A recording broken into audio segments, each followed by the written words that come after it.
ଅଧିକ ଅଛନ୍ତି। ମୁଁ କେବଳ ବ୍ୟବସ୍ଥା ଦୃଷ୍ଟି ମୋତେ ଡାକିଛନ୍ତି ଦୁଇ ପଦ କହିବା ପାଇଁ। ଆମେ ତ ଆସିଲେ ଏଠିକି 6-7 ଜଣ ପିଲା ଆଉ 2 ଜଣ ମଉସା ବସିଥିଲେ। ତାପରେ ଟୁଲୁ ଭାଇ ଆସିକି ଫୋନ୍ ଫାନ୍ କରିବାରୁ ଟୁଲୁ ଭାଇଙ୍କ କଥା ଭାଙ୍ଗି ନ ପାରିକି ଆହୁରି ଯୁବକ 10-12 ଜଣ ଆସି ପହଞ୍ଚୁଛନ୍ତି। ତ ସମୟ ଏଇଭଳି ଅଛି, ସମୟର ଅପରାହ୍ନ ହେଲାଣି, ଆସି ଖାଇବାର ବେଳ ହେଲାଣି। ଯେତେବେଳେ ଚୁଲି ଲିଭିବ ସେତେବେଳେ ମୋର କହିବା ବନ୍ଦ ହେଇଯିବ, ଆମେ ଖାଇକିରି ଯିବା। ଭୋକ ପେଟରେ ରାମାୟଣ ଶୁଣିବା, ଭୋକ ପେଟରେ ତତ୍ତ୍ୱ ଧର୍ମ ଶୁଣିବା ଇଏ ସମ୍ଭବ ହୁଏନି। ତଥାପି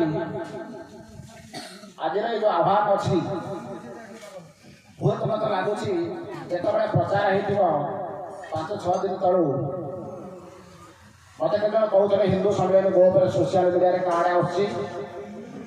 ତ ଆମ ମନରେ ପ୍ରଶ୍ନ ଆସୁଥିବ ହିନ୍ଦୁ ସମ୍ମିଳନୀ ଆଜିର ଆବଶ୍ୟକତା କ'ଣ ପଡ଼ିଲା?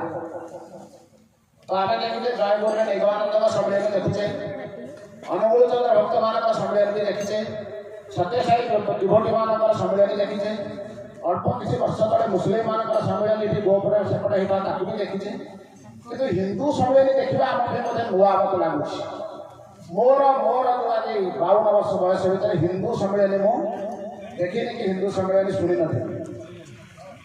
କିନ୍ତୁ ହିନ୍ଦୁତ୍ୱ ବିଚାର ଭିତରେ ବଢ଼ିବା ସମୟରେ ଆଜି ଭାରତ ବର୍ଷ ସ୍ୱାଧୀନତା 1947 ମସିହା ହେଲା ପରେ 80 ବର୍ଷ ପାଖାପାଖି ହେଲା ପରେ 77 ବର୍ଷ ହେଲା ପରେ ପାଖାପାଖି ତ ରାତି ଅଧରେ ବଡ଼ ଭାଇଠାରୁ କଡ଼ା ଖାଇକି ଆସିଥିବା ବ୍ୟକ୍ତି ଏତେ ବଡ଼ ସୁନାର ଦେଶ ଭିତରେ ଶାସନ କରିବ, ରାଜା ହେଇନି ଆଉ ତୁମେ ସବୁ ମନ୍ତ୍ରୀ ହବ, ଶାସନ କରିବ, ଏ ତାଚ୍ଛଲ୍ୟକର କଥା। ସେ 5 ଜଣ କହିଲେ ନା ଆମେ ପରୀକ୍ଷା କରି ସାରିଲାଣି। କ'ଣ ପରୀକ୍ଷା କଲ? ନା ଏ ଦେଶର ଲୋକଙ୍କ ଭିତରେ ଏକତା ନାହିଁ। ତ ଐତିହାସିକ ମାନେ କହୁଛନ୍ତି ଯେ ପ୍ରଥମ ବିଲ ମାଲିକ ସେ 6ଟା ଯାକ ଘୋଡ଼ାକୁ ସେଦିନ ବାନ୍ଧି ପକେଇଥାନ୍ତା। ମିଟିଂ ଅଛି, ଆମେ ଟିକେ ଯାଇପାରିଲୁ, ଆସିପାରିଲୁ, ଡେରି ହେଇଗଲା। ତାକୁ ମୁଁ ପଚାରିଲି ଅନୁଗୁଳ ଚନ୍ଦ୍ରଙ୍କ ଜନ୍ମ କୋଉଠି? ନା ଢାକାରେ, ବାଂଲାଦେଶର ଢାକା। ମୁଁ କହିଲି ଢାକାରେ ଅନୁଗୁଳ ଚନ୍ଦ୍ରଙ୍କର କେତେଟା ଆଶ୍ରମ ଅଛି, କେତେ ଜଣ ଅଛନ୍ତି? ନା କେହି ନାହାନ୍ତି। ସମସ୍ତେ ଆସି ଭାରତରେ ସ୍ଥାନ ନେଇଛନ୍ତି। ଜନ୍ମ ହେବା ସ୍ଥାନରେ ସ୍ଥାନ ପାଇନଥିବା ସଂଗଠନ କେବଳ ଭାରତ ହିନ୍ଦୁ ରାଷ୍ଟ୍ରରେ ସ୍ଥାନ ପାଉଛି, କିନ୍ତୁ ସେମାନଙ୍କ ପାଖରେ ହିନ୍ଦୁ ମୁସଲିମ। ତ ମହାତ୍ମା ଗାନ୍ଧୀ ନିଜେ ବି କହିଛନ୍ତି ମୁଁ ନିଜକୁ ହିନ୍ଦୁ ବୋଲି ଭାବିକି ଗର୍ବ ଅନୁଭବ କରୁଛି, ମୁଁ ନିଜେ ହିନ୍ଦୁ ବୋଲି ନିଜକୁ ଗର୍ବ ଅନୁଭବ କରୁଛି। ସ୍ୱାମୀ ବିବେକାନନ୍ଦ କହିଲେ ଗର୍ବରେ କୁହ ମୁଁ ହିନ୍ଦୁ, ଯିଏ ସାରା ବିଶ୍ୱ ବୁଲିକିରି ହିନ୍ଦୁତ୍ୱ ହିନ୍ଦୁ ଧର୍ମର ପ୍ରଚାର କରିଛନ୍ତି, ଗୀତା ଭାଗବତର ପ୍ରଚାର କରିଛନ୍ତି, ସେ କହିଲେ ଗର୍ବରେ କୁହ ମୁଁ ହିନ୍ଦୁ। ଆମେରିକାର ଚିକାଗୋ ସହରରେ ଛିଡ଼ା ହେଇକରି ଭାଷଣ ଦେଇଥିବା ବ୍ୟକ୍ତି ଏ ଦେଶର ହିନ୍ଦୁତ୍ୱ ଉପରେ ଭାଷଣ ଦେଇଥିଲେ। ଗୋଟିଏ ପଦରେ କେବଳ ଭାଇ ଭଉଣୀ ବୋଲି ସମ୍ବୋଧନ କରିଥିଲେ ବୋଲି ତାଙ୍କୁ ସୁଯୋଗ ଦିଆହେଉନଥିଲା କହିବା ପାଇଁ। ବହୁ କଷ୍ଟରେ ସୁଯୋଗ ଦିଆହେଲା। ଭାଇ ଭଉଣୀ ସମ୍ବୋଧନ କରିଥିବାରୁ ନିରନ୍ତର ଚାଲିଲା ଆଉ କହିବାକୁ ତାଙ୍କୁ ସୁଯୋଗ ଦିଆଗଲା ନାହିଁ। ଅର୍ଥାତ୍ ବିଦେଶରେ ଭାଇ ଆଉ ଭଉଣୀ ଏ ସମ୍ପର୍କଟା ଶୁଣିବାକୁ ତାଙ୍କୁ ଏତେ ଭଲ ଲାଗିଲା। କେବଳ ହିନ୍ଦୁ ବିଚାରରେ ଭାଇ ଭଉଣୀ, ଆମ ବିଚାରରେ ଯେଉଁ ପରିବାର କଥା ଅଛି,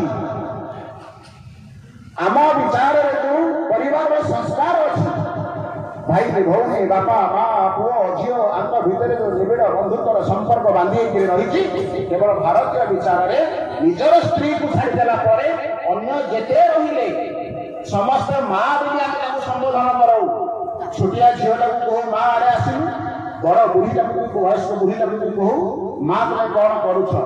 ନିଜର ସ୍ତ୍ରୀକୁ ଛାଡ଼ିଦେଲା ପରେ ଆଉ ସମସ୍ତ ମହିଳାଙ୍କୁ ଆମେ ମା ବୋଲି ସମ୍ବୋଧନ କରୁ ହିନ୍ଦୁତ୍ୱ ବିଚାରରେ। ପାଶ୍ଚାତ୍ୟ ବିଚାରରେ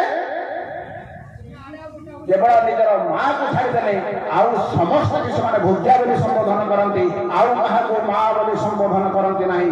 ଏଇ ଭାଇ ଆଉ ଭଉଣୀର ଶବ୍ଦ ଶୁଣି ବିବେକାନନ୍ଦଙ୍କ ଠାରୁ ସେ ସମସ୍ତେ ତାଜିବ ହେଇକି ଦୀର୍ଘ 30 ମିନିଟ୍ କାଳ ତାଳି ବର୍ଷା ହେଇଥିଲା। ଇଏ ହେଲା ହିନ୍ଦୁତ୍ୱର ବିଚାର, ଇଏ ହେଲା ହିନ୍ଦୁ ଧର୍ମର କଥା। ହିନ୍ଦୁ ବିଚାର କ'ଣ କରୁଛି? କିଏ ଶିବ ପୂଜା କରି ଶୈବ ହଉ, କୃଷ୍ଣ ପୂଜା କରି ବୈଷ୍ଣବ ହଉ, ସେ କିଏ ମୂର୍ତ୍ତି ପୂଜା କରିବାକୁ ବିଶ୍ୱାସ କରୁ, କିଏ ମୂର୍ତ୍ତି ପୂଜା ନ କରୁ, କେହି ମୂର୍ତ୍ତି ପୂଜା କରୁଛନ୍ତି, କେହି ମୂର୍ତ୍ତି ପୂଜା କରୁନାହାନ୍ତି। ତ ଇଏ ସବୁ କଥାରେ ହିନ୍ଦୁତ୍ୱ ପୁରୀ ରହିନି। ହିନ୍ଦୁତ୍ୱ ପୁରୀ ରହିଛି ସାରା ବିଶ୍ୱକୁ ଆର୍ଯ୍ୟ କରିବ। ଆମେ ସାରା ବିଶ୍ୱକୁ ଶ୍ରେଷ୍ଠ କରିବାକୁ ଚାହୁଁଛୁ, ସାରା ମାନବ ସମାଜ ଶାନ୍ତିରେ ରହିବ। ସେଥିଲାଗି ଆମ ବାରିପଟ ମହାପୁରୁଷ ଉତ୍କଳମଣି ଗୋପବନ୍ଧୁ ଦାସ କହିଲେ ନିଜ ହିତ ଲାଗି ଜାତ ନୁହେଁ ହିନ୍ଦୁ, ବିଶ୍ୱ ହିତ ହିନ୍ଦୁ ପ୍ରତି ରକ୍ତ ବିନ୍ଦୁ। ଉତ୍କଳମଣି ଗୋପବନ୍ଧୁ ଦାସ ଅଳ୍ପ ବାଟ ଦୂରରେ ତାଙ୍କର ଘର ଥିଲା ସ୍ୱର୍ଣ୍ଣ। ତ ସିଏ ହିନ୍ଦୁ ଶବ୍ଦକୁ ସମ୍ବୋଧନ କରି निज पुओ को छाड़ी सेवा करते विश्व हित हिंदू प्रति रक्त बिंदु आम माँ सबुदिन तुलसी गचरे पानी देला बेले ईश्वर हित चिंता करुच्ची अम्लजान वायुमंडल में मिशुची ईश्वर मंगल होउची हिंदुत्व विचार आउ कौन था आज परिवेश सुरक्षा कथा पड़ी आज वृक्ष आज्ञा जड़े कहते गछ लगे कथा कहते वृक्षरोपण कथा पड़ी तो आम बर गछ को पूजा करूँ ओष गछ को पूजा करूँ लिंब गछ को पूजा करूँ औषधीय गछ मान को पूजा करूँ तुलसी गछ को पूजा करूँ पूजा कर माध्यम से देवता हूँ बा न हूँ तो पूजा करने द्वारा गछटा हଣା होता से गछटा बचिक रहूला से समाज मंगल करूला आज जैविक कृषि वैज्ञानिक मैंने खोजुंट ओष बरगछ मूल माटी में बहुत अम्लजान अच्छी ओष बरगछ तलू माटी देशी गाई चूड़ थी गाई गोबर है जैविक जीवामृत हम जैविक खत हम जहाँ जैविक कृषि निहाती आवश्यक वैज्ञानिक मैंने कहते आम कहूँ आज विज्ञान खोजुची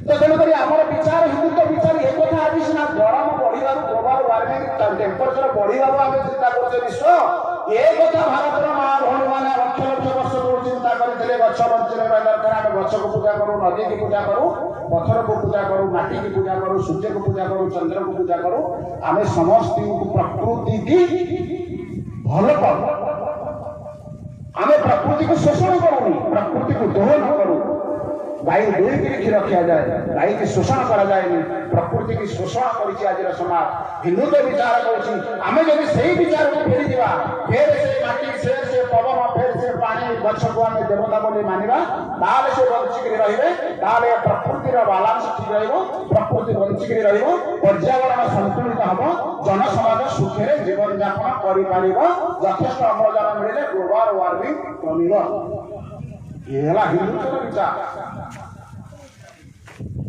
फिर हिंदुत्व विचार कौन कहूँ आम निजर देश कथा चिंता करुचे आम देश में दीपावली पालन कर दीपावली आज पर्व नुह ये दीपावली केवे भी आरंभ होती आम कहींपारे कहीं हजार हजार वर्ष तलू आम जेजेबापा जेजेमा कहीं कहीं पुरुष तलू चली तो दीपावली आम पालन करुचे भारत वर्ष चाइना दीपावली पालन कराए दीपावली पर्व चाइना कहीं पालन करती ना कि दुर्भाग्य आमर चाइना लक्ष लक्ष टंकार लाइट तैयारी बाण तैयारी आमको देवे आम दीपावली पालन करवा से दीपावली पालन करेंगे नहीं आम दीपावली आम पाला चाइना को पैसा दबा आम लिचु लाइट आने चाइना लाइट आने घर नाली लेडी कर जड़ेवा आमर जो परंपरा था दीप जाड़ा दीपे तेल पकेबा बड़ीता पकेबा जाड़ा ये परंपरा को आम भूली जाइए चाइना दीपावली पालन कला बेले आम एते दयालु सी आम लाइट तैयारी कर बाण तैयारी कर भारतीय मैंने तुम दीपावली पालन कर आम मूल्य